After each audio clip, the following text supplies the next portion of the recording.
Friends, my name is Gopal from class 9th है। मेरी आज की प्रेजेंटेशन का टॉपिक होने वाला था ग्रेट इंडियन डेजर्ट। तो स्टार्ट करते हैं। तो हम द इंडियन डेजर्ट, जिसको हम थार डेजर्ट के नाम से भी जानते हैं, आई थिंक आपने इसका नाम पहले भी सुना होगा। थार डेजर्ट काफी फेमस है। तो यहाँ पे मैंने कुछ फोटोज और उसकी लोकेशन दे रखी है कि वो कहाँ पे लोकेटेड है, उसकी फोटो किस तरह का दिखता है, वो आप फोटोज में देख ही पा रहे होंगे। और थार डेजर्ट इसमें मैंने मेंशन कर रखा है। थार डेजर्ट कुछ इस टाइप के रहने पड़ते हैं इंडिया के साइड। और जो थार डेजर्ट है वो अरावली हिल्स के वेस्टर्न एरिया में मतलब लाई करता है। और the Thar desert covers 2 lakh kilometre square and 77,000 square miles in Indian Pakistan. तो मतलब इतना एरिया कवर करता है ऑल ओवर इंडियन पाकिस्तान में।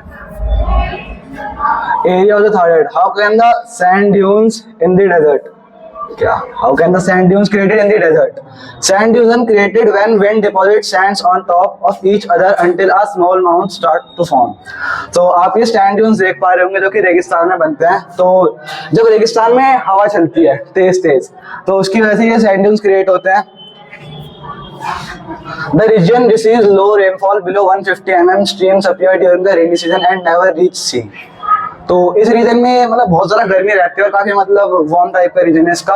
और इसकी जो क्या कहते हैं रीजन है, उसमें मतलब 150 mm से भी कम की बारिश होती है। इसी वजह से यहाँ का रेन बस इस टाइप का है। और जो वहाँ पर मतलब नदियाँ वो सी को मतलब समंदर तक पहुँच नहीं पाती, इसी वजह से इसका रीजन है। और यहाँ पे मैंने एक चार्ट दे रखा है, मतलब इसमें पूरे ईयर की वो दिखा रखा है कि मतलब उसमें कितनी रेनफॉल रहती है और टेम्परेचर कितना रहता है वहाँ पे। तो इस हिसाब से आप देख ही पा रहे होंगे जून, जुलाई और अगस्त के महीने में सबसे ज्यादा मतलब कम रेनफॉल होती है। और वहाँ पे टेम्परेचर आप देख पा रहे होंगे सबसे ज्यादा इन्हीं महीनों में टेम्परेचर पहुंच जाता है। तो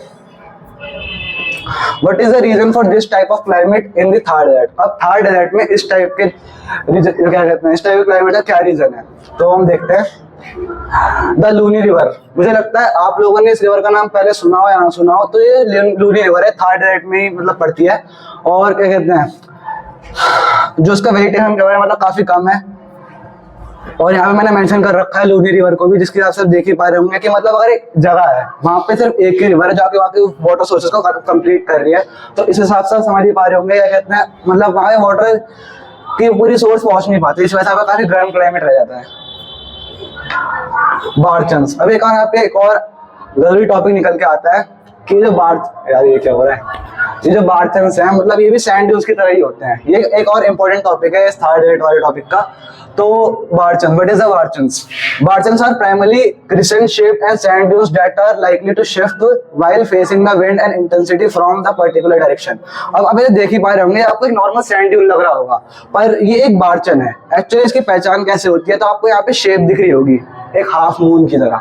तो इसी अगर इस टाइप के शेप्स बनते हैं तो आप उसको देखकर पहचान सकते हैं कि एक बारचन है, ना कि कोई sand dune. How are the barchans created in the desert? अब ये जो बारचन्स हैं क्रिएट कैसे होते हैं, मतलब बनते कैसे हैं डेजर्ट्स में? Barchans crescent shaped and sand dunes produced by the action of wind predominantly from one direction.